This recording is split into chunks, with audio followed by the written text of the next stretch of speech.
Hello guys, Josh MC2000 here, and today we've got another part for comic book Carnage, and it's news today, guys. I've got a review of Punisher issue 16, part 5 of War on the Streets, and I think from what was at the back, the letter by the author, I think what's going to be the end of this particular Punisher run is I think the next Punisher comic coming out is one from Ennis and the team, some of the usual suspects for Punisher writing, but still, nevertheless.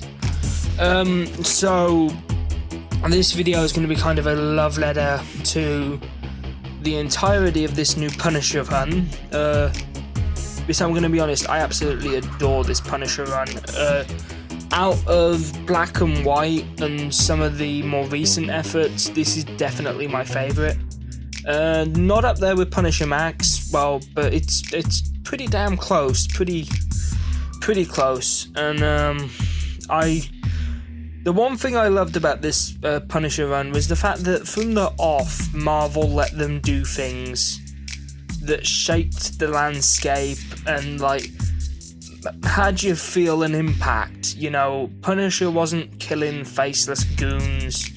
I mean, at the very start of this, he put a bullet in the Mandarin's head, and it's something I wish comic book companies would let characters like Frank Castle, Red Hood, and the like do more.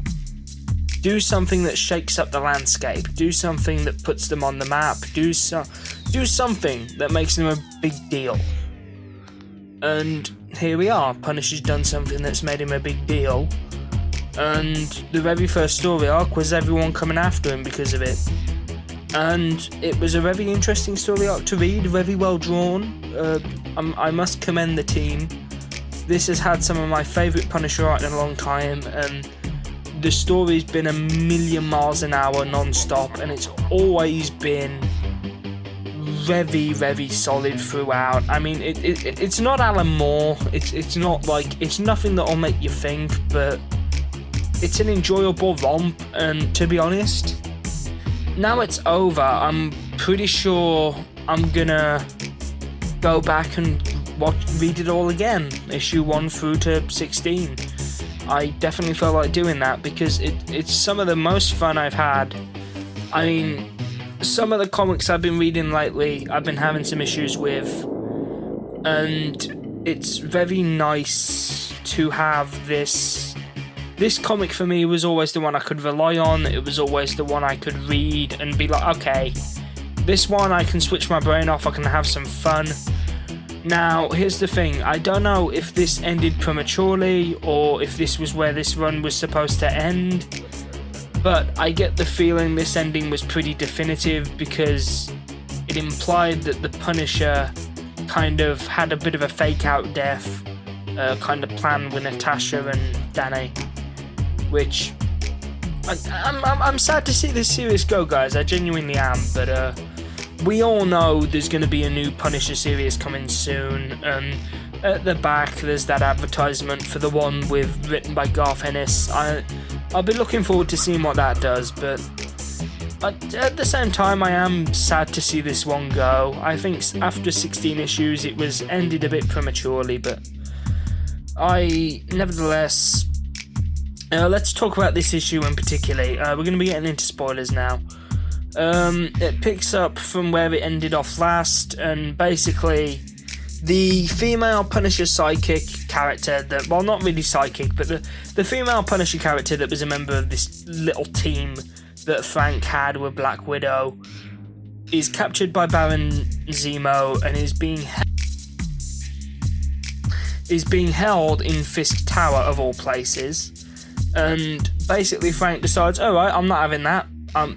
You know, there's a little bit of an argument at the start of the book about whether they should kill some of these bad guys that they've rounded up, and Frank's a bit like, oh, okay, if you guys are just going to argue about this, I'm going to go with Ghost Rider over here and we're going to go and sort this.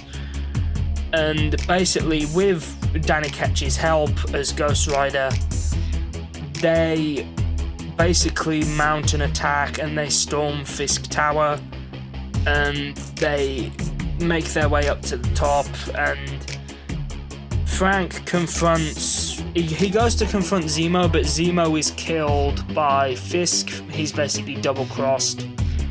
And then Frank is confronted with Fisk. He basically makes a reference. He says, like, oh, there's always a bigger target, basically implying to the audience, yeah, Frank's gonna try and kill Wilson Fisk now.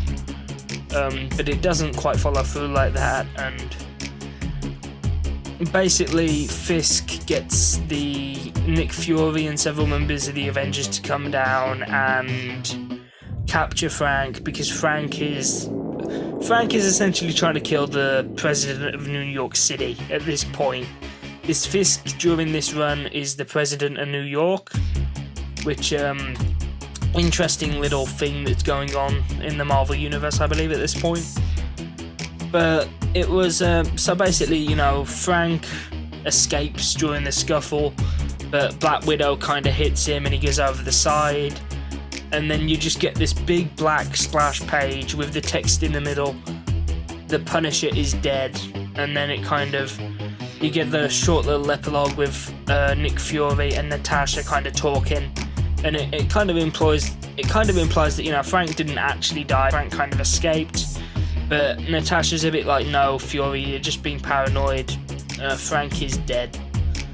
But, you know, given the fact we have a new series coming out by Ennis, I doubt Frank is dead. But then again, it's I don't know what they're doing. We'll find out what they're doing. Anyway, guys, so that about wraps up this video for talking about the Punisher. I just want to say before I end off, I'm sorry it has took me so long to get videos up. I've not been very well of late, and it's took me a while. I have a list of videos I want to make, and I want to get edited and put out. I will do my best to get them all done as quickly as possible. Hope you guys have enjoyed this video, and I'll see you all in the next one. Goodbye.